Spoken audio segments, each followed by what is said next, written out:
Passion for Youth Ministry. Passion for Youth Ministry. Yeroo hundumaa akkuma isin yaadachiisu Roomaa iddoo gurguddaa shanitti qoodna isiniin jedheera. Yeroo hundumaa akka isin qabattaniif irra deddeebi'a. Seeshaniin jalqabaa siin kan jedhudha. Waa'ee cubbuutii isa baranneerra. Isa dura immoo saaluteeshinii yookaan nagaan dhiyeessee jalqabu boqonnaa tokko irratti ilaalleerra. Amma paartii sadaffaadha jechuudha inni kuni waa'ee salveeshinii waa'ee fayyinaati jechuudha. Har'a wajjiniin barachuu kan jalqabnu. Boqonnaa 3 lakkoofsa gara 19 gara 20 achis hin deebiseen wal qabata yaada nama dubbachuuf jedhu waan ta'eef isaanan gara boqonnaa 3 lakkoofsa 21tti isin fiduu yaada. Lakkoofsa 19 fi 20 dheengadda dubbifannee akkuma dhaabbanne akkas jedhaan ammas seerri waanuma jedhu warra seera jala jiranitti akka dubbatu nu hin beekna. Kanas nama hundumaa afaan qabachiisuudhaaf guutummaa biyya lafaas firdii Waaqayyoo jala galchuudhaaf in dubbata. Egaa nama kan ta'e tokkollee wanta seerri namarraa barbaadu gochuudhaan Waaqayyo duratti qajeelaa hin ta'u. Seerri cubbuun maal akka ta'e nama hubachiisaa kan jedhuunitu raawwata. Walumaa gala boqonnaan 3 yaada isaanii cuunfaan dheengadda akka laalletti namni hundumtuu cubbamaadha. Namni qajeelaan tokkollee hin jiru eeyyee namni tokkollee hin jiru kan jedhuun walitti cuunfa boqonnaa 3 jenneerra jechuudha. Amma erga namni hundumtuu cubbamaadha erga jedhee booddee boqonnaa 3 lakkoofsa 21 irraa kutaa irra laallutti gaafa dabarru maal jedhee jalqaba? Amma garuu kan jedhuun jalqaba. Boqonnaa 3 lakkoofsa 21 hundumti keenya baafannee dubbifanna. Amma garuu karaa seerichaa utuu hin ta'in karaan namni ittiin qajeelaa ta'u Waaqayyo biraa mul'ateera. Seerriif raajonni karaa kanaaf dhugaa ba'aniiru jedhee jalqaba. Jechi amma garuu jedhu kuni wanta kanaan dura dubbatameen faallaa kan ta'e. Kanaan dura maaltu dubbatame? Yihuudiinis cubbamaadha waan ta'eef Waaqayyo wajjin hariiroo qabaachuu hin danda'u. Warri Oromoonni immoo sila cubbamootadha. Isaanis Waaqayyo wajjin hariiroo qabaachuu hin danda'ani. Kanaaf nama hundumaa afaan qabachiisa. Nama hundumaa firdii Waaqayyo jala galcha seerri. Namni tokko iyyuu eeguu hin dandeenye. Museen seerichi karaa isaa kenname iyyuu eeguu dadhabee biyya Kanaaniin hankaake. Macaafa qulqulluu keenya keessaa luboonni perfectly seera Waaqayyoo eegan hin turre. Raajonni 100 keessaa 100 seera Waaqayyoo eeguu danda'an hin turre. Walumaa gala abdiin hin jiru kan jedhu erga dubbatee booda amma immoo deebiseetu karaa haaraan biraan tokko akka jiru mul'isuudhaaf amma garuu but now jedhee jalqaba. Boqonnaa 3 lakkoofsa 21 gaafa laaltan karaa biraatu jira. Amma garuu karaa seerichaa utuu hin ta'in karaa namni ittiin qajeelaa ta'u Waaqayyo biraa mul'ateera jedheetu abdii kan biraa waa'ee salveeshinii kakuu haaraa yeroon itti jalqabu boqonnaa 3 lakkoofsa 21 kanarratti yaada kanaan dura dubbatame sanaan miti karaa biraa jira kakuu haaraatu jira. Daandiirra jireenya bara baraa argatamu Yihuudiifis kan hojjetu Girikiifis kan hojjetu amma garuu karaa seeraa utuu hin ta'in kan jedhu argina. Amma garuu ni jedhu waa'ee kanaati jechuudha. Itti fufee utuu hin ta'in kan jedhu argitu iddoo garaa garaatti boqonnaa kana boqonnaa 3:21 amma 31 keessatti utuu hin ta'in kan jedhu yoo xiqqaate yeroo lama arganna. Tokko lakkoofsa 21 irraa karaa seerichaa utuu hin ta'in kan jedhu argattu. Boqonnaa 3 lakkoofsa 28 irraa immoo gasixxanii ammasii waan seerri abboomu hojjechuudhaan utuu hin ta'in kan jedhu argattu ammas lakkoofsa 28 irraa. Jechi utuu hin ta'in jedhu kuni hunduma keenyaaf galaadha. Utuu hin ta'in jechuun fakkeenyaaf bilbila kana utuu hin ta'in baayibilii kana yoon jedhee tootaalii bilbila kana miti waa'een bilbila kana waan nama dubbataa jiru keessatti hin hojjetu jechuudha bakka. Kana utuu hin ta'in isa kana jechuun inni kun tootaalii hin hojjetu jechuudha walumaa galatti. Jecha utuu hin ta'in jedhu kanarraa egaa maal barannaa? Seerichaaf ayyaana Waaqayyootu wal gargaaree walitti daamee jireenya bara baraa nuu laata utuu hin taane seerri sun tootaalii tajaajila isaa maal godheera jechuudha? Xumureera jechuudha. Maaliif karaa seerichaa utuu hin ta'in jedha waan ta'eef. Seerichaa fi amma immoo karaa haaraa kennameen jedha utuu hin taane utuu hin ta'in kan jedhu lakkoofsa 21 fi 28 irraa walumaa gala karaan ittiin jireenyi bara baraa argamu inni kakuu haaraa kuni karaa isa duraarraa tootaalii garaagara akka inni ta'e kakuunsaa garaagara akka inni ta'e sirnisaa garaagara akka inni ta'e tajaajillisaa garaagara akka inni ta'ee fi karaa inni amma barachaa jirru kun karaan nama dhandhamachaa jirru kun tootaalii karaa biraadha bakka different way isa kaleessa beennurraa karaa fayyinaa kan biraa akka inni ta'e kan agarsiisudha. Kanaaf maal jedha amma garuu karaa seerichaa utuu hin ta'in karaa namni ittiin qajeelaa ta'u Waaqayyo biraa mul'ateera. Lakkoofsa 21 Roomaa boqonnaa 3 seerriif raajonni karaa kanaaf dhugaa ba'aniiru kan jedhutu agarraa jechuudha. Gara kanaatti tuu hin darbin duraa Roomee boqonnaa 3 lakkoofsa 21 hubachuudhaaf jecha tokko sirriitti hubachuu qabna. Ammas yeroo darbees kanani tuttuquu yaalaa ture jechuudha. Qajeelummaa qajeelaa ta'uu kan jedhu kun sirriitti nuu galuu qaba jalqaba. Maaliif amma tuu boqonnaa 21 kana duwwaa laalleeti jechi qajeelaa qajeelummaa jedhu kun baay'ee irra deddeebi'ee mul'ata. Fakkeenyaaf lakkoofsuma 21 irraa iyyuu maal jedha karaa namni ittiin qajeelaa ta'u Waaqayyo biraa kennameera jedha. Lakkoofsa 7 dhufee maal jedha Waaqayyo duratti qajeelaa in ta'a kan jedhu argitu. Lakkoofsota hundumaa keessatti almost gaafa laaltan lakkoofsa 24 irrattis qajeelota in ta'u kan jedhu argitu. Lakkoofsa 25 irrattis deebitanii ammas Waaqayyo ofii isaatii qajeelaa akka ta'e mul'isuudhaaf kan jedhu argitu. Lakkoofsa hundumaa irratti jechuu dandeessu. Qajeelummaa kan jedhu argina deddeebinee waan ta'eef jechi kun nuu galuu qaba jalqabaa jechuudha. Irratti dubbachuun kan inni barbaachisuu fi jechi translationii afaan Oromoo akkasuma translationii Amaariffaa qajeelaa maalidha yookaan tsaadiq kanuma duwwaa fayyadama.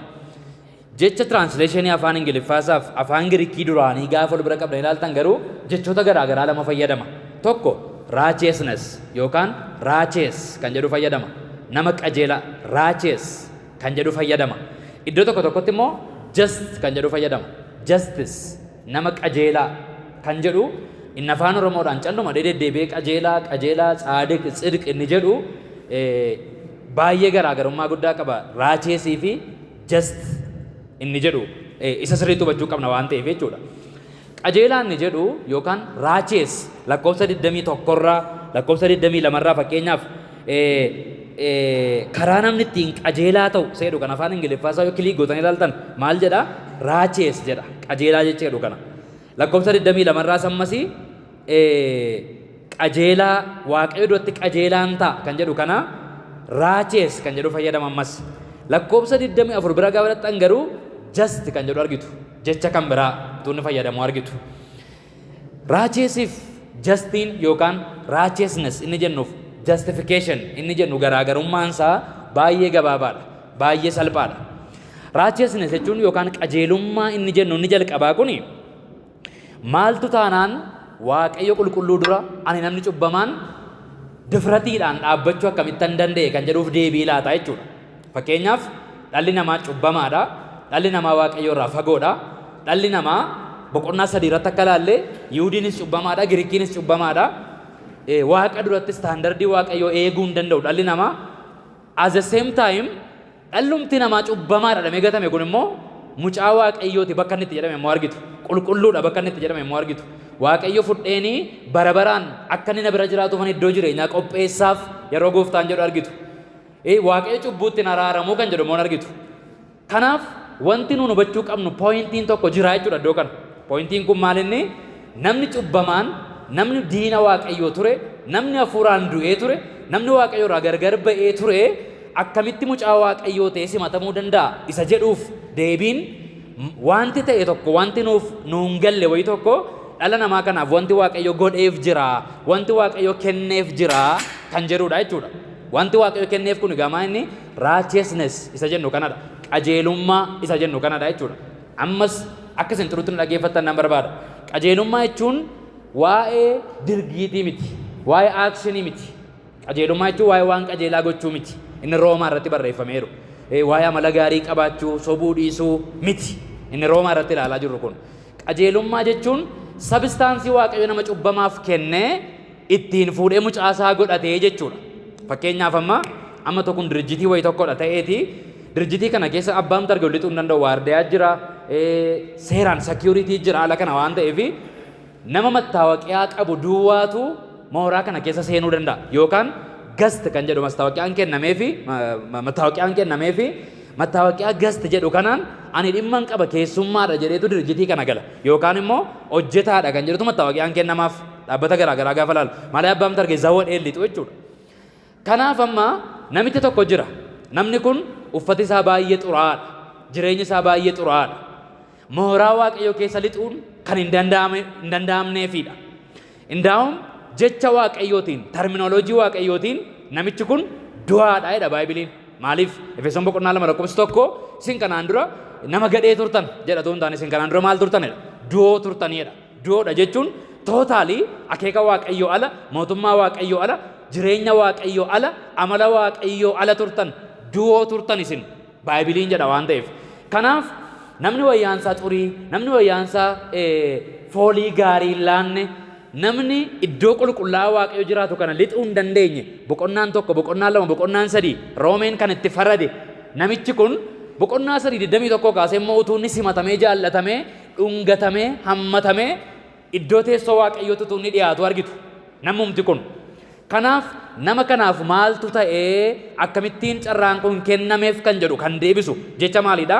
Righteousness yookaan qajeelummaa isa Waaqayyo namaaf kennu isa jedhudha jechuudha. Justification inni jennu garuu akkamitti qajeelummaan sun kenname isa jedhuuf deebii laata? Indeet? How? Gaaffii jedhuuf deebii laata jechuudha.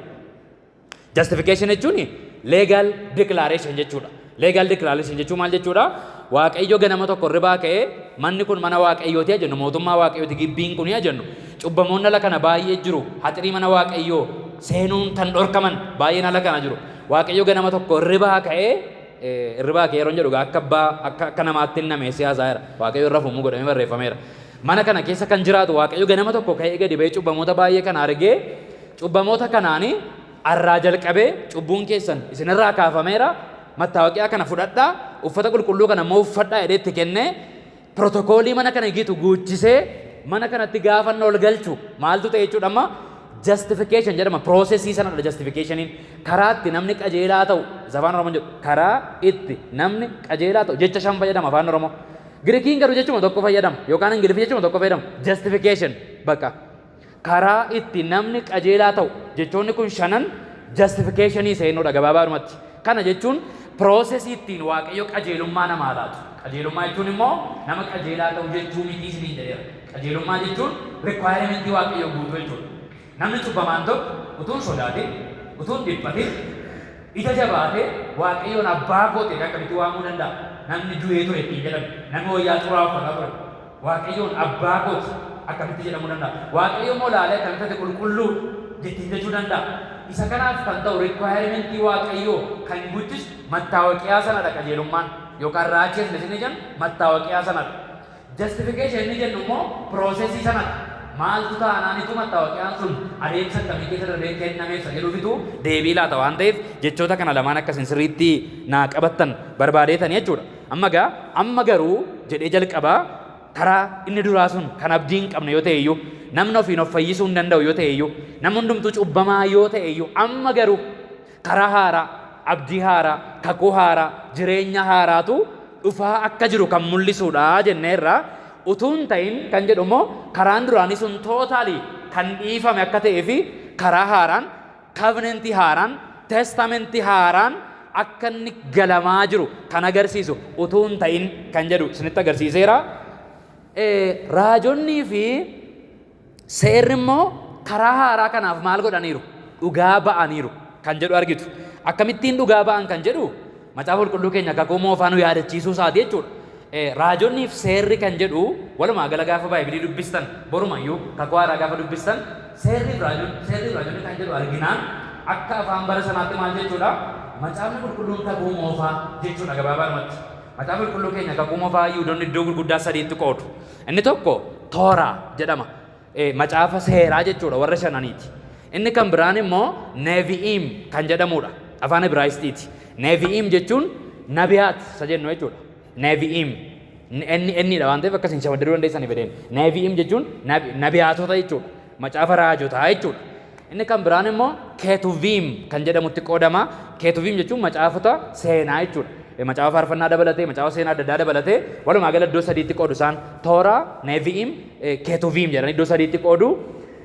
Kutaa kana keessatti gaa seerriif raajonni dhugaa ba'aniiru kan jedhu oriijinaalii gaafa dhaxxanii ilaaltan waan sadii dubbata. tooraan dhugaa ba'eera, neevi'iim dhugaa ba'eera, keetuviim dhugaa ba'eera yaada jedhu of keessaa qaba. Kana jechuun maal jechuudha? Macaafumti qulqulluun kakuu moofaa akka jirutti waa'ee karaa haaraa isa Yesuus Kiristoosiin dhufaa jiru kanaa maal godha jechuudha? Waa'ee isaa agarsiisa, waa'ee isaa dubbata jechuudha. Eessatti kan jedhuu fi seera uumamaarraa kaafnee ilaaluu dandeenya. Fakkeenyaaf isa kana tokko tokkoon keessa dhaqee ilaaluudhaaf badaa yeroo hin qabu. Seera uumamaa gaafa dhaqxanii ilaaltanii namni kufaatii isaa durayyuu wangeelli akka inni lallabamaa ture, proto gospelii kan jedhamu akka inni lallabamaa ture beekamaadha. Wantoonni waaqayyo akkaataa itti waaqayyo nama uume, akkaataa itti waaqayyo nama ofitti dhiyeesse isaaniin uumama boqonnaa tokko boqonnaa lama dubbisuu dandeessu. Erga namni kufee booddees immoo namni kufeera baqa qodaa cabeedha jedhee hin ganne waaqayyo amma immoo gogaatti uwwisee fakkeenya ayyaana waaqayyooti abdii haaraa kennee fi inni dubartattii keessaa mataa bofichaa hin dhidhiita inni immoo koomee isaa in idda kan jedhuuni waa'ee abdii Yesuus Kiristoos ganaa dhufee dhalachuu isaatii kan mul'isuu fi iddamuun isaa sun immoo waa'ee Yesuus Kiristoos ganaa dhufee cubbuu namaatiif akka inni du'u, cubbuu namaa akka inni baatu kan mul'isu ta'uusaa in argina. Tooraa keessatti iddoo baay'eetti dhugaa ba'ameera. Museetti dhugaa ba'ameera. Seera keessa deebi'ee ilaaltan ani raajii akka keetii nan kaasa saba koof yeroo waaqayyo ittiin jedhu yookaan Museen waaqayyo raajii akka kootii isiniif kaasaa yeroo ittiin jedhu waa'ee Yesuus Kiristoosiin dubbataa jira. Forshaadoo gochaa jira. Litiraalii waa'ee Saamu'eeliin dubbataa jira. Duuba ergichaa garuu kan jiru waa'ee Saamu'eeliin utuu hin taane waa'ee Yesuus Kiristoosiin akka inni ta'e sirriitti barannaa jechuudha. Amma gaa kana duwwaa miti Inbaaqoom irratti illee namni amantiidhaan qajeelaa ta'e fayya kan jedhu Inbaaqoom boqonnaa 2:4 irraa namni amantiidhaan fuula waaqayyootti qajeelaa ta'e in fayya jedhamee waggaa baay'ee dura raajii dubbatameedha. Raajiin iyyuu karaa kanaaf dhugaa ba'eera inni jedhu macaafa kakuu moofaa keessatti waa'ee Yesuus Kiristoosiif waa'ee ayyaana waaqayyo isa mul'achuuf jiru iddoo garaa garaatti dhugaa kan ba'ame Inbaaqoom boqonnaa 2:4 Isaayaas boqonnaa 53 fa'ii yaadattu waaqayyo cubbuu keenya hundumaa isarra kaa'ee nuun garuu akka waan inni abaarsa qabutti isa fudhanne bakka waa'ee Yesuus Kiristoosiin naareet godhame boqonnaa 53 guutummaa isaa irratti waa'ee Yesuus Kiristoos raajicha Isaayaasiin durfamee dubbatameera. Dhalachuunsaa, du'uunsaa, dhiphachuunsaa dubbatameera. Waa'ee kanaa tuquu barbaadee jechuudha Phaawulos iddoo kanatti yeroo maal jedhu seerriif raajonni karaa kanaaf dhugaa ba'aniiru. Kan taragaaggateedha. Karaan kun karaa faashinii, karaa haaraa booda kana dhufetu hin taane raawwii kakuu moofaati, raawwii raajii raajotaati, raawwii macaafa seeraati, raawwii seera uumamaati. Karaa haaraa kanaaf tooraanis, neevi'iimis, keetuviimis walumaa gala macaafni kakuu moofaa guutummaatti 39 karaa kanaaf dhugaa ba'aniiru kan jedhu dubbataa jechuudha. Lakkoofsa 22 bira gaafa dhumnu namni Yesuus Kiristoositti amanuudhaan fuula Waaqayyoo duratti qajeelaa in ta'a. Kana irrattis warra amanan hundumaaf garaagarummaan hin jiru kan jedhu dubbataa jechuudha. Namni kan inni ittiin fuula Waaqayyoo duratti mattaawoqiyaa kana argatu tokkoof tokko immoo amanuu yookaan amantii feeyis isa jedhu kana duwwaadhaanidha. Waa'ee amantii iddootti ilaallu qabna waan ta'eef keessumatti boqonnaa afurratti waa'ee amantii bareechinee waan ilaalluu fi har'a isa kana baay'ee tuttuquun barbaadu. Garuu namni kan inni ittiin fayyu seeraanis miti, yaalii ofii isaatiinis miti. Namni kan inni ittiin fayyu fuula Waaqayyoo duratti namni kan inni ittiin qajeelummaa dhugaa argatu amantii duwwaadhaan kan jedhu dubbata. Jecha tokko garuu irra isinii deebi'uun barbaada. Ilaa akka jedha. Kana irratti warra amanan hundumaaf garaagarummaan hin jiru kan jedhu. Garaagarummaan hin jiru kan jedhu akkasiin ilaaltan hin barbaada. Kana irratti ba'eessa godheetuun dubbadhe ni tola. Kiristiyaanummaa kakuu haaraa keessatti waa'ee fayyinaa irratti garaagarummaan akka hin jirre beekuun barbaachisaadha. Yookaan waa'ee qajeelummaa irratti garaagarummaan akka hin jirre beekuun barbaachisaadha. Fakkeenyaaf qajeelummaan ani qabuuf qajeelummaan isin qabdan persentii 0.01 waliin caalu. Maaliif jennaan ani qajeelummaa ofii kooti waan hin qabneef. Isinis qajeelummaa ofii keessanii waan hin qabneef. Qajeelummaan koo alleen righteousness jedhama. Qajeelummaa ergisaati yookaan qajeelummaa kan koo kan hin turre qaamni biraan kan inni naaf kenne. Soorsiin keenya immoo tokkumadha. Fakkeenyaaf saamunaadhuma Lifebuoy amma tukkaatanii sun jedhatanii bitattanii saamunaa Lifebuoy kan oomishu dhaabbatuma tokkodha. Kanarraa kan ka'e giraamiin isaa wal qixxeedha, sheeppiin isaa wal qixxeedha, akkaataan hojii isaa poolisiin keessa darbeef wal qixxeedha. Iddoo tokko keemikaalli isaa wal qixxeedha. Kanaaf saamunaa kan hammatuun tokko keessaniif Lifebuoy ihe ganama kana as keessaa namni boonu hin jiraatu jechuudha. Maaliif kan koo hin caalu yookaan kan koo xinnoodha jechuun hin danda'amu. Hundumtu laayif booyidha. Hundumtu kalorii isaa wal fakkaataadha. Hundumtu keemikaalli isaa tokkodha. Hundumtu warshaan isaa tokkodha. Kan keessan miti waan ta'eef qajeelummaan waaqayyo nuuf kenne akka kanaati. Namni amane hundumtuu garaagarummaan tokko hin jiru. Dhimma maalii irratti? Dhimma qajeelummaa irratti. Qiddisinaa wal caaluu dandeenya. Beekumsa wal caaluu dandeenya. Bilchina wal caaluu dandeenya. Turtii mana waaqa keessatti kan wal caaluu dandeenya. Obsa wal caaluu dandeenya. Qajeelummaa garuu waliin caalu. Namni Kiristoositti amanu hundumtuu kan isaa kan hin taane waaqayyotu kenne waan ta'eef qajeelummaa waaqayyo immoo waliin caalu. Yeroo naaf kenne xinnoo ture ergasii booddee hin fooyyeffatu. Warra booda kana mana hin fooyyeffatu. Yookiin immoo inni oriijinaaliin duraan kennaa ture baay'ee beeksisii ture booda kana keessa irrachaan deemu. Qajeelummaan waaqayyoo guutuudha kan hin jijjiiramnedha waan ta'eef qajeelummaa irratti fayyina irratti amanaaf amanaa gidduutti garaagarummaan akka hin jirre beekuun baay'ee barbaachisaadha. Paastariin amantoota caalaa baay'ee qajeelaa miti. Amantoonni wangeelaawii caalaa baay'ee qajeelaa miti. Namni duraan amane nama reefu amanu caalaa baay'ee qajeelaa miti. Namni dhiyoo kan amane immoo ankosa duraanii miti ooldii miti kan koo jechuu hin danda'u. Qajeelummaadhaan hundumti keenya wal qixxee boqonnaa 3:22 irraa kanarratti warra amanan hundumaaf garaagarummaan hin jiru jedha waan ta'eef kana beekuun baay'ee murteessaadha. Fakkeenyaaf bara kana keessa rakkoo guddaan nuuni akka waldaatti qabnu maayin namoonni iddoo Kiristoos isaaniif kenne Kiristoos keessatti eessa akka jiran waan hin beeknee fi yeroo tokko tokko gadi buusanii of ilaalu. Ani kan koo kadhatti koo badaan dhaga'amu, ani waaqayyo birattan badaa amma kanatti miti, ana caalaa tinaa dhaga'a waaqayyo, ana caalaa baduun beeka waaqayyo, ana caalaa baduun jaallata waaqayyo. Yoo kaanee duune as keessaatii kana barummaa gaaffii hin qabu kan tataa galanni jireenya bara baraa kan gosakkiidha namoonni dhaan yoo jiraachuu danda'u waldaa kiristaana keessa ta'anii maaliif yoo jettan waan nama jedhu kanatu isaan hin galle waan ta'eef dhimma qajeelummaa irratti yookaan mattaawoqiyaa fudhate gibbii kana galle irratti eenyuuf eenyu gidduuyyuu garaagarummaa hin jiru. Kana Roomii boqonnaa 3:22 dubbatu. Kana irratti dhimma qajeelummaa irratti amanaaf amanaa gidduu garaagarummaan hin jiru. Kan isin dhibu jechi kun warra Yihuudootaa baay'ee aarsa. Maaliif aarsa hojjettanii amala isaaniitiin Yihuudoonni hin boonu ammarraayyuu hin boonu mitiire. Nutu jalqaba kakuu waaqayyoo argate, nun ijoollee abdii waaqayyooti, nun ijoollee Abiraami, nun zarii Abiraam jedhanii waa yaadanii fi nama Yihuudii tokko waamtanii atiif namichi ormaa namni biyya Itoophiyaa kun tokkumadha bura waaqayyoo waliin caaltan yoo isin ittiin jettan baay'ee gadda na xinneessite jedhee baay'ee gadda. Maaliif jennaan of tuulummaan qajeelummaadhaan saba sana gidduutti yeroo dheeraaf moo'ee waan tureef nutu ispeeshaaliidha. Nutu ispeeshaaliidha waaqayyoo fi nutu baay'ee namoota addaati waaqayyoof jedhanii Israa'eloonni durumaa yaadu waan turanii fi Itoophiyaawii tokko hojii wal qixxee ta'uu barbaadan. Nama biyya Awurooppaa tokko hojii wal qixxee ta'uu barbaadan. Ameerikaawii tokko hojii wal qixxee ta'uu barbaadan Yihuudoonni. Gaafa Phaawulos kana jedhu baay'ee miira keessa isaan galte isaan aarsa isaanii. Kanaaf kamarratti dhimma qajeelummaa irratti warra amanan hundumaaf garaagarummaan hin jiru jedhaan. Garaagarummaan hin jiru kan jedhu argina lakkoofsa 22 irraa. 23 irra gaafa dhufnu hundinuu yakkaniiru ulfinni waaqayyoos isaanitti hirrateera kan jedhu argina. Amma gaa warri Yihuudii akka isaan boostin gooneef ammas maal jechaa jira? Hundinuu atis warri Yihuudii isinis warri Yihuudii hin ta'in hundumtu maal godhaniif yakkaniif hundumtu maal cubbamoota.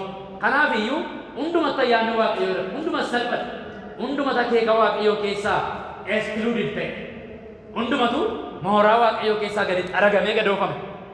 Kanaaf amma mooraa ala jirra hundumti keenya waan ta'eef mattaawoqiyaan sun hunduma keenyaaf barbaachisa. Mattaawoqiyaan sun immoo tokkuma saayiziin isaa tokkuma kalariin isaa tokkuma iyyamni isaa tokkuma maqaan isaa tokkuma taappeellaa tokkodha. Qajeelummaa kan jedhutu nuuf kennan. Kana jechuun axrii mootummaa waaqayyoo ol galuu danda'u kan jedhutu hunduma keenyaaf kennan. Kanaaf iyyuu garaagarummaan hin jiru. Hunduma keenyatti cubbuu hojjete waan ta'eef hundinuu yakkaniiru. Ulfinni waaqayyoo itti rateera kan jedhu kun maal nu yaadachiisa? Seera uumaa boqonnaa tokko lakkoofsa 27 nu yaadachiisa. Waaqayyo saba biyya lafaa irraa hundumaa gaafa uume ulfinaa wajjin uume waaqayyo. Ulfinni kun ulfina cubbuu dura ture. Ulfina cubbuu dura ture.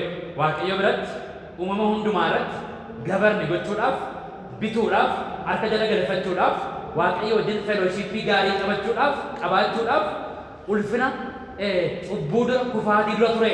Boqonnaa 1:27 irraa kan arginu. Kanaaf egaa Roomee 3:23 kanarraa hundinuu yakkaniiru.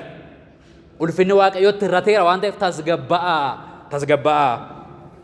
Okay, kanaafuu 24 irraa isaanumti immoo warri kam hundinuu warri ulfinni Waaqayyootti irrate kun hundumtu warri cubbuu hojjetan kun isaanumti immoo warrumti cubbuu hojjetan kun ayyaana Waaqayyoo isa karaa furii Yesuus Kiristoos tola isaaniif kennameen qajeelota in ta'u.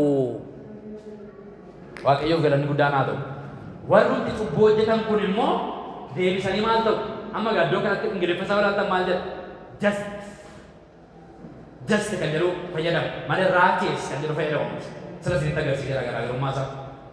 Jarri kun qajeelummaa karaa Yesuus yookaan furii karaa Yesuus Kiristoosiin kenname ayyaana karaa Yesuus Kiristoosiin tola kan jedhu argitu. Ayyaana jechuun kennaa tolaa waan ta'eef. Maal ta'u? Ayyaana karaa Yesuus Kiristoos isaaniif kenname kanaanitu just qajeelaa ta'u. Lakkoofsa 24 irraa kan jedhu argitu. Baay'ee garaan itti ariifadhu waan hin qabuu fi 25 tan isin dabarsa 25 dubbachuun barbaada dirqama. Inni dhiiga isaa dhangalaase Yesuus Kiristoos maal godhe? Waa'ee fayyina keenyaa kanaaf nutu waa godhe tun taane Yesuus maal godhe jechuudha? Dhiiga isaa dhangalaase Yesuus.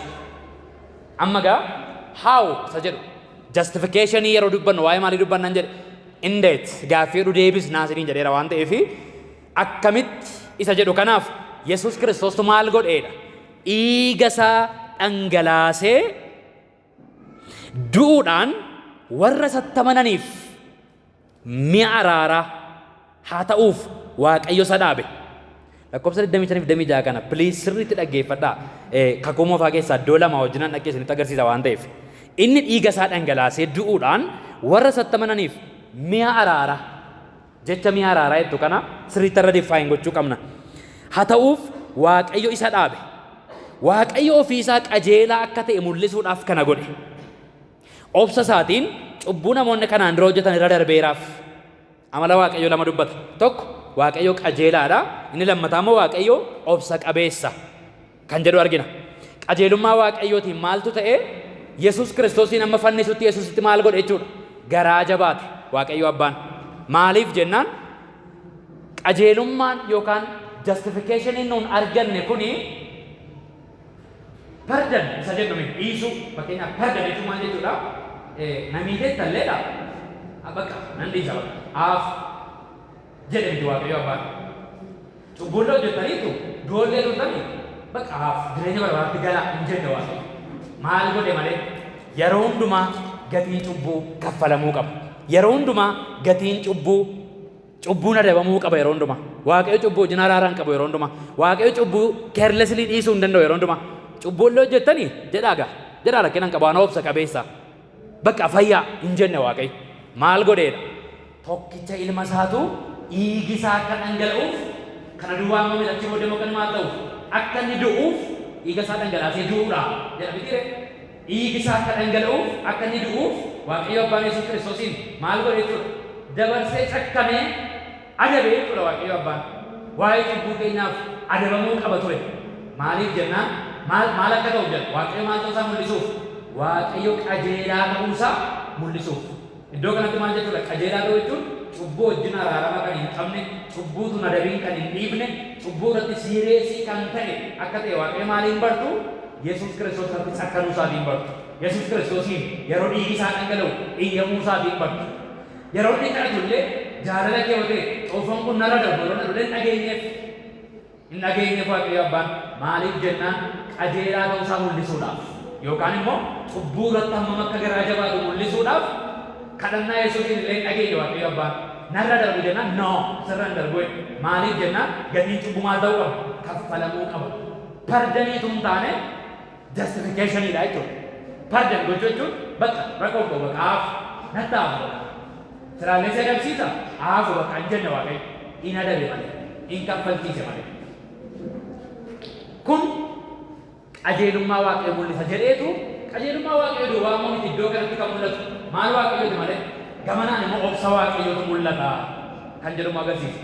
Kana gaa mi'a araaraa isheen jettu kun maal inni kan jedhu sitti agarsiisuuf jedhe. Yesuus Kiristoos mi'a araaraa haa ta'uuf kan jedhu kun maa inni mi'a araaraa? Afaan Ingiliffaa isaa dhaxxanii yoo ilaaltan afaan Ingiliffaa isaa Baaybilii keessan irraa dhaxxanii yoo ilaaltanii propitiation kan jedhu argitu. Mi'a araaraa seeru kana. Propitiation kan jedhu argitu. Mi'a araaraa kuni tarii afaan Amaariffaan isaa namni qabatanii jirtan yoo natti hirtan na itola. Mi'a araaraa ta'uu seeru maal jedha afaan Amaariffaan isaa? Mi'a araaraa ta'uu seeru. Deddeemii shan. እግዚአብሔር በእምነት የሚገኝ በደቡብ የሆነ ማስተሰሪያ አድርጓል። ማስተሰሪያ ኦኬ። ማስተሰሪያ ማርክሳ ይቱ አፋን ኦሮሞታ ሚያ ራራይዳ እንግሊዝኛ ሞ ፕሮፒሺዬሽን ጀዳ ማይነ ኩኒ ከን ጀዱ ገሎ ቀባይቱ ራሰቤት ከነ ጀቸ ከነ ዮ በኔ ቶኮ ተቸ ጉቱማ ሰው በና ዋንቴፍ ከነ ሁበቹudhaaf mi'a araaraa seeru kana kakuu moofaa keessatti jecha kan biraadhaan fayyadama. Teessoo araaraa kan jedhuun fayyadama. Fakkeenyaaf Ba'uu boqonnaa 25 lakkoofsa 17 kaasaa mee ilaalaa. Ba'uu boqonnaa seera Ba'uu boqonnaa 25 lakkoofsa 17 amma 22 gaafa laaltanii teessoo araaraa kan jedhu argina. Teessoo araaraa kan jedhu kan argina. Ba'uu boqonnaa 25 irratti Waaqayyo teessoo araaraa tolchaa jedheetu gaafa inni Musee abboomu argina. lakkoofsa 17 amma 22tti isiniin dubbisa akkas jedha. Septuagintiin isaa yookaan afaan Giriikiin bara sana fayyadamamaa ture isa Phaawulos mi'a araaraa jedhu kana isuma kakuu moofaarraa teessoo araaraa jedhunitu tokkodha jechi kun mi'a araaraa teessoo araaraa tokkodha. Kakuu moofaa keessatti barreeffame kakuu haaraa keessatti barreeffame kun jechi isaan oriijinaaliin Giriikiin tokkodha. Propitiation maastasariyaa jedhu kun mi'a araaraa fi teessoo araaraa jechuma tokkodha. Teessoon araaraa kun faayidaan isaa maal? Amma maal jedha ergaan Roome Yesuus Kiristoosiin Waaqayyo abbaan maal godheedha? Mi'a araaraa isa godhee jedha yookaan teessoo araaraa maastasariyaa isa godhee jedha. Propitiation maa inni kunii kan jedhu kakuu moofaarraa deebinee qayyabachuu qabna. Lakkoofsa 17 kaaseen dubbisa. Teessoo araaraa dheerinni isaa dhundhuma 2 walakkaa bal'inni isaa dhundhuma 1 walakkaa warqee qullaa'aarraa tolchi. Waaqayyotu Museetti dubbata. Teessoo araaraa dheerinni isaa dhundhuma 2 walakkaa yookaan meetira 1 sentii 50 bal'inni isaa dhundhuma 1 walakkaa warqee qullaa'aarraa tolchi. Warqeedha immoo kiruubel 2 warqee tumamaarraa tolchiitii gar lamaan fiixee isaa keessoo teessoo araaraatti kaa'e.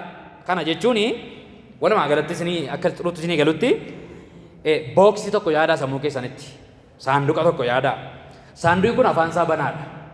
Saanduqi kun saanduqa kakuu jedhama. Saanduqa kakuu keessa maaltu ta'a? Tokko abboommii kurnamu ta'a.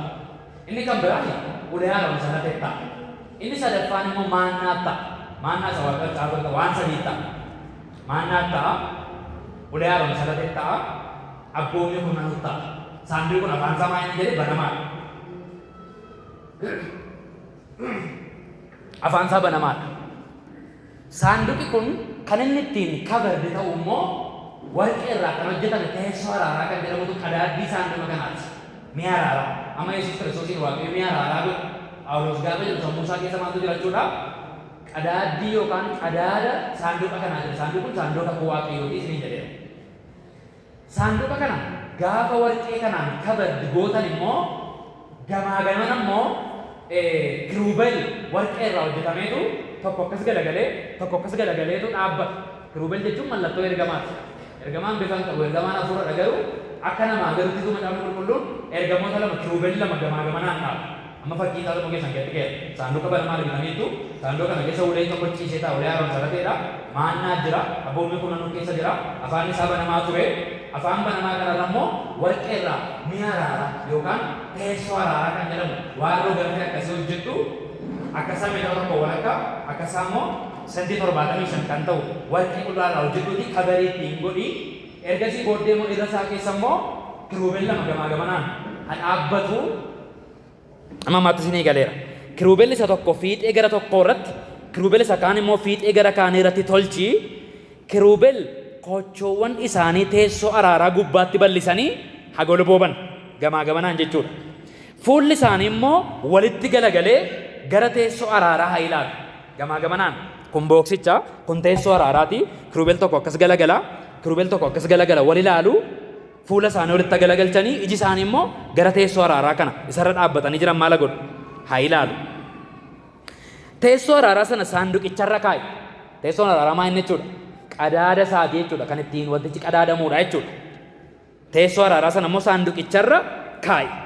Saanduqicha keessa immoo dhuga baatu ani siif kennu sana kaa'i. Dhuga baatuun isaa kennu waan sadii. Maanna ulee Aroon salatee fi abboommi kurnanuu gabatee isa soofame sana jechuudha. Anachitti sin argaa eessatti? Teessoo araaraa birattan si arga. Museedhaan jala jechuudha Waaqayyo. Kiruubeel lamaan saanduqa dhuga baatuu irra jiran gidduudhaan abboommi ani namoota Israa'eliif kennu hundumaa sitti nan himaa. Yeroo na dubbisuu barbaaddu eessa kottu?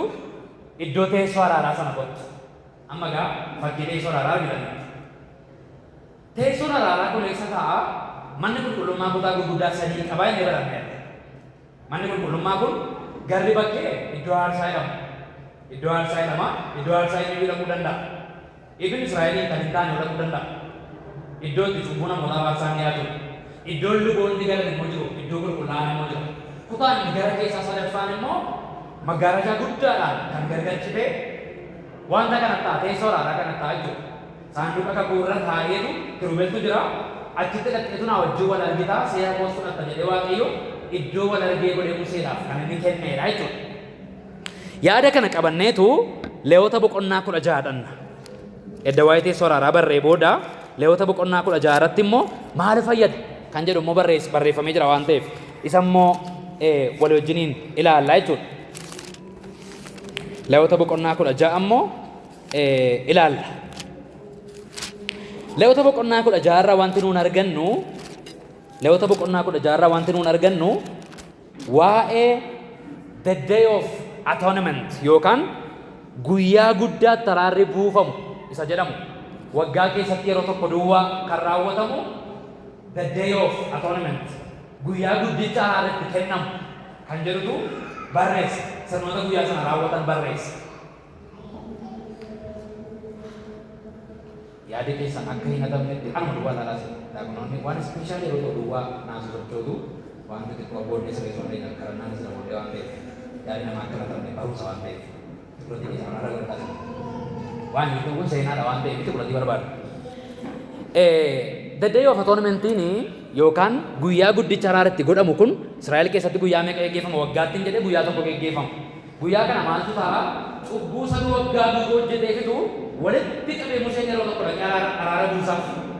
Yeroo yerootti araarri godhama. Cubbuu xixiqqoodhaaf yeroo yerootti dhufanii hoolaan qaluu, gugeen qaluu, sirnoota baay'ee jira kakuu qofaa keessa. Garuu the day of atonement kan jedhamu ayyaana guddaa ayyaana araaraa jira. Gaafa kana waggaatti yeroo tokkotu hangafa lubootaa taraan naqamee fi hangafi lubootaa tokko laayina Aroon keessaa yookaan qomoo Leewwii keessaa namni fuudhameetu dhaqee maal godhaa?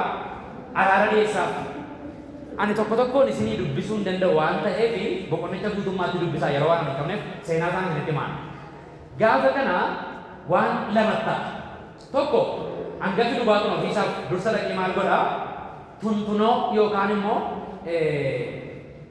qotiyyoo cimaasaa, qotiyyoo coomaasaa fuudhee dhaqee buul jedhan Ingiliffisaa waan ta'eef qotiyyoo cimaa jechuudha tuntunoo jechuudha. Tuntunoo kanatti dhaqee maal godhaa? Waa'ee ofiisaatiif aarsaa dhiyeessa jalqaba. Eessatti? Mana isa jalqabaa iddoo aarsaa jedhamutti dhaqee qaleetu fakkeenyaaf Aroontu dhiyeessa yoo ta'e cubbuu koonsitti maxxaa waggaa kana keessa cubbuun hojjechaa ture hundumaa faraara naafatoo jedhetu dhiiga isaa dhangalaasee citaa aarsaa dhiyeessa. Ergasii booddee waan lama qabatee ol gala mana qulqullummaa keessa. Inni immoo maal jennaan? Re'ee yookaan reettii lama fudhatee ol gala. Reettii lama fudhatee ol galeetu amma gaa maal gochuudhaaf jedha cubbuu sabaaf aarsaa dhiyeessuudhaaf jedha.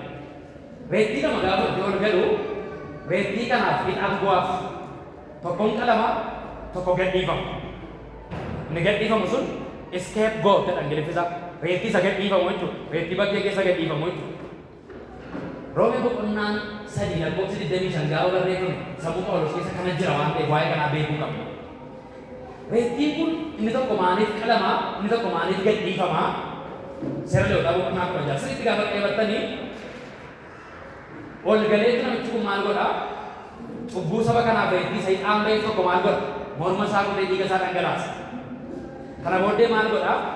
Dhiiga reettii kanaa fuudhee maal godha? Mi'a araaraatti facaasa yookaan teessoo araaraa masasarrii as jedhamu kanattitu itti facaasa. Isatti isin facaasa, fuula isaa duratti lafatti isin facaasa. Kun maal jedhama? Propitiation isa Roomee irraa jedhu kanadha. Kana jechuun eekkamsi Waaqayyoo cubbuu irratti isa laalee maal ta'a waan ta'eef qabbanaa waan ta'eef. Waaqayyo gaafa sana isa saba Israa'eliin cubbuu isaa balleessuuf jedhee dhiiga facee sana laaleetu maal ta'a? Itti quufa, satisfaayer ta'a, hin gammadu. Waaqayyo maal barbaada waan ta'eef? Cubbuu adabuu barbaada waan ta'eef. Cubbuu irratti garaa jabaachuu barbaada waan ta'eef. Araarri immoo maaliin ta'a waan ta'eef? Araarri immoo dhiigaan ta'a waan ta'eef re'een ni qalame tokko gaafa dhiigi isaa dhangala'u maaltu ta'a? Waaqayyo maal jedha jechuudha? Amma satisfaayer ta'eera. Dhiigi dhangala'eera. Gatii cubbuu isaaniif kan qalame dhiigi isaa kan dhangala'e tokko argameera waan ta'eef aarii koo maal ta'e? Qabbanaa'eera jedha Waaqayyo jechuudha. Kana booda reettiin tokko immoo maal ta'a jedha? Hin gadhiifaman immoo.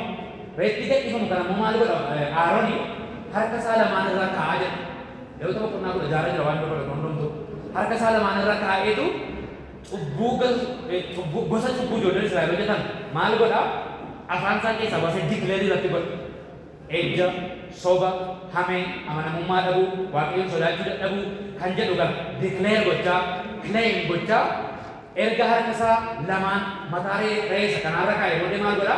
Reettii kana mana qulqullummaa keessaa gadi baaseetu lafa onaatti akka inni badu godhama jechuudha. Geggeeffamee akka inni deebi'ee galuu hin dandeenyetti maal godhama? Shinyiitii godhamaaf reettii kanaaf. Lewwota boqonnaa 16 argina. Reettii gosa meeqa argine? Gosa 2 argine. Deddeebifatoo namatti. Inni tokko maal ta'e? Hin qalame. Qalamuun isaa maal godhe? Propitiation. Yookaan Waaqayyoon satisfy godhe. Waaqayyoon satisfy godhe. Kun maal mul'isa? Qajeelummaa Waaqayyoo mul'isa. Cubbuutti garaa jabaachuu Waaqayyoo mul'isa. Kakuu haaraa keessattis namni fayyuudhaaf dhiigi Yesuus Kiristoos dirqama dhangala'oo akka qabutu foreshaadoo godha ture. Deddeebifatoo namatti. Waggaatti yeroo tokko duwwaan nama godhe jechuudha. Inni gadhiifamu kun immoo maaliif sa'ennaan Waaqayyoon cubbuu saba kanaa yaadachuun barbaadu. Erga maal ta'e booddee, erga araarri ta'e booddee cubbuu saba kanaa yaadadhee ati hindaa'uun barreen gaddaa keessatti miti. Barreen gaddaa sikkoo sobbii dhuftee qalbii jirratee turte malee beekaansi dhiise malee jechuun barbaadu. Kanaafuu maal ta'u?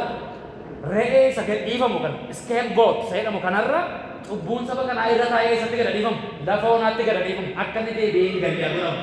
Kana jechuun immoo ani cubbuu saba koo deebi'ee yaadachuun barbaadu.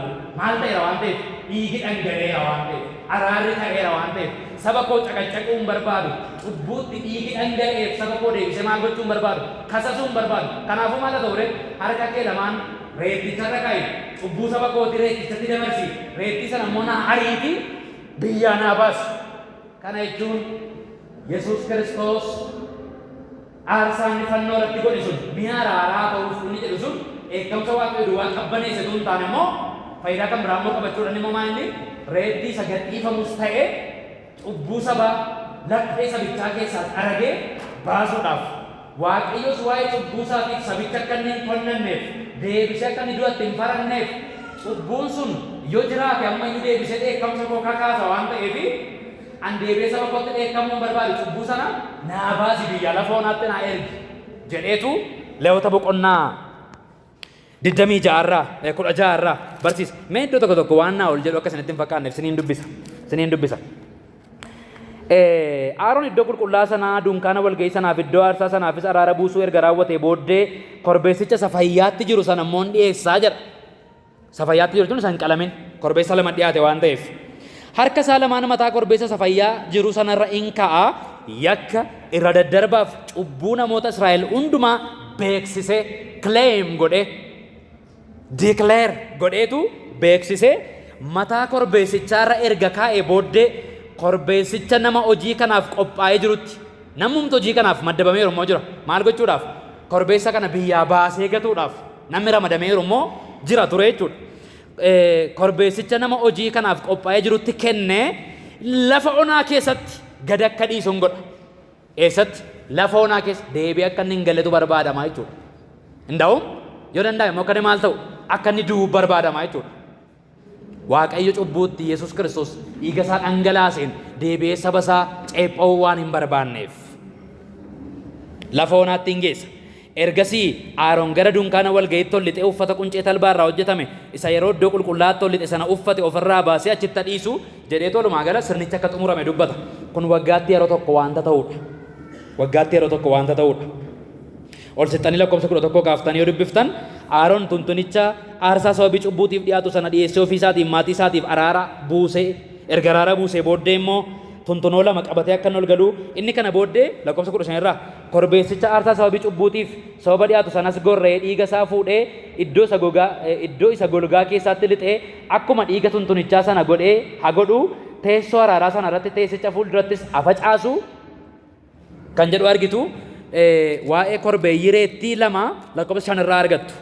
5ffaa irraa akka jedha korbeeyyii reettii lama aarsaa sababii cubbuutiif dhiyaatuuf korbeessa hoolaa tokko immoo qalma gubamuuf waldaa Israa'elootaa biraa haa fudhatu jedheetu korbeessa reettii lama akka inni dhiyaachuu qabu dubbata. Waanuma nama isiniin jedhe kanadha waan ta'eef guutummaa kutichaa akka isin dubbifattan baay'een barbaada. Roomaattan isin deebisa gaa. Roomaattan isin deebisa amma kan hundumaa maa nutti himtaree the day of atonement wanta raawwatamu kana sababuu boqonnaa 25 irraas waa'ee teessoo araaraa hiikasaa Lewwota boqonnaa 16 irraa immoo the day of atonement yookaan guyyaa araaraa guddichatti wanta raawwatamu maal gochuu nutti himtaree yoo jettanii Roomee boqonnaa 3 lakkoofsa 25 fi 26 irra deebisee gaafa isin dubbisu jennaa jechuudha deebine ilaa akka jedha. Inni yookaan Yesuus dhiiga isaa dhangalaasee du'uudhaan Yesuus iddoo kanatti amma eenyuun fakkaachaa jira jechuudha. Dhiiga isaa dhangalaasee kan du'e reettii isa kamidha? Reettii lama keessaa korbeessa reettii isa lamaan warra lamaanii keessaa isa kamidha jechuudha. Isa qalame bakka kanatti isa mul'isaa jira jechuudha.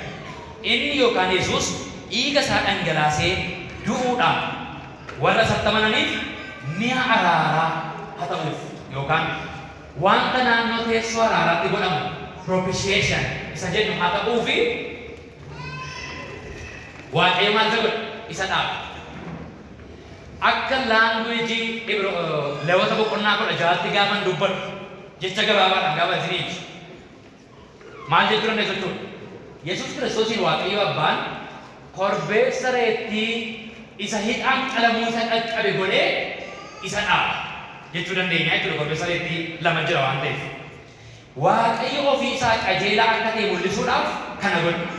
Waaqayyo immoo kana kan inni godheef maaliif jennaan ammamillee ilma koo yoo ta'e ammamillee ilma koo keessaayyuu the only begotten son ilma koo isa tokkicha isan kan biraa hin qabne yoo ta'e illee cubbuu irratti ammam siireesii akkan ta'e agarsiisuudhaafan qajeelummaa koo justificationii koo agarsiisuudhaafan maal godhe ilma koo tokkicha dabarsee maal godhe wanta korbeessa reettii inni murtiin qalamuu isatti darbe ixaan qalamuu isa qaqqabisu isarra gahu akka isarra gahu kanaafan godhe kun maal mul'isannaa qajeelummaa koo mul'isa righteous justificationii koo mul'isi jechuu isaati. Amma korbeessa reettii lama keessaa tokko laallee irraa jechuudha Lewwota boqonnaa 16 achi ba'e immoo Yesuus tokkichi kun ammas korbeessa reettii isa lammaffaadhaan mana qulqullummaa keessatti waan hojjetamu mootan bakka bu'e ammas dhufee dubbatamas maal jedhataan seemmoo obsa isaatiis kan isin dhibu qoodduu jabaa fayyadama. Tarii ijoolleen qubee jenereeshinii kana beektu yaadu garaagarummaa qoodduu fi qoodduu jabaa colon and semicolon koomaa fi semicolon garaagarummaa isaa beektu. Qoodduu jabaa fayyadama. Aayidiyaa biraan garuu wantumsaa jechuudha akkas jechuun. Obsa isaatiinis waa'ee reettii isa kan biraa dubbataa jiru. Cubbuu namoonni kanaan dura hojjetan maal godheeraaf irra darbeeraaf. Bara sanatti Waaqayyo qajeelummaa isaa agarsiisuuf inni ofii isaa qajeelaa ta'uusaa paartii jalqaba waa'ee korbeessa reettiidha. Amma sana deebi'ee waa'ee korbeessa reettii isa lammataa nama Yesuus tamanus qajeelaa gochuusaa mul'iseera. Amma immoo obsa Waaqayyoo kan mul'ise yookaan obsuusaa jechuun cubbuu namaa dhiisuusaa, irra namaa darbuusaa, araara namaa gochuusaa, dubbii kan namarra hin barbaanne, dubbii kan gadi hin qotaane ta'uu Waaqayyoo Yesuus Kiristoosiin Waaqayyo Abbaatti bara baraaf dhiiga Yesuusiin erga araaramne Waaqayyo Abbaan deebi'ee waa'ee cubbuu kanaatiif gara firdiitti akka nu hin geessine ta'uusaa mul'isuudhaaf immoo qajeelummaa isaa duwwaa cikkaanii cubbuu irratti qabu duwwaa ta'uu hin taane Waaqayyo karaa re'eessa tokkommoo maal mul'iseera? Obsa isaa mul'iseera. Cubbuu namaaf dhiisuu isaa mul'iseera. Araara isaa mul'iseera. Reettii kanarra edda cubbuun irra daddarbaan balleessaan hundumtuu irratti beeksifame declared ta'e booddee gannaa dhiisaa lafa onaatti darbadha as hin deebi'in jedhee Aaroon kan inni erguu fi Waaqayyotu deebi'ee cubbuu saba isaatiif ta'uu hin barbaadu kana mul'isa. Yesuus Kiristoos takkaatti tajaajila kana lamaanuu laate mi'a araaraan jedhu waa'ee kana mul'isa jechuudha. Tarii namoonni qabattan afaan teolojiitiin propitiation inni jennu cubbuu irratti satisfaayidii ta'uu Waaqayyo yeroo dhiigi sun bu'u korbeessa reettii jalqabaa tajaajila ni laatu jechuudha. Inni kan biraan immoo expiation jedhama. Expiation, propitiation. Expiation jechuun immoo ani cubbuu namaaf dhiiseera irra deebi'ee hin kota'u jechuu Waaqayyo kan mul'isu. Propitiation, expiation. Warra kana lamaan akkasin sirriitti qabattan nan barbaada. Kan erga jennee torban itti aanu lakkoofsa 27 irraa kaasee kan jiru laalla. Egaa maaliin of jajnaree kan jedhu laalla. Tarii sila ganama warri turtan waa'ee qajeelummaa barsiisaa turre. Waa'ee qajeelummaa irratti garaagarummaan hin jiru kan jedhu lakkoofsa 22 irraa laalleerra. Yaada sanaa wajjin baay'ee kan wal tumsu lakkoofsa 27 kaasee kan jiru immoo torbanarraa walii wajjiniin kan ilaallu ta'a. Waaqayyoof galanni guddaan haa ta'u. Ameen jettani? Waan hin jedhu kun isinii galaa jira? Mee warri waan hin jedhu isinii galaa warri oole? Ba'uunfaa leewwotifaa xurutti isinii galaa Waaqayyo isin haa eebbisu. Achuma teenyee yookaan kaanee dhaabbannee booddee teenyees faarfanna waan ta'eef daqiiqaa 5 kadhannaa. Ammasitti boloonni keenya iddoo qabachuu danda'u.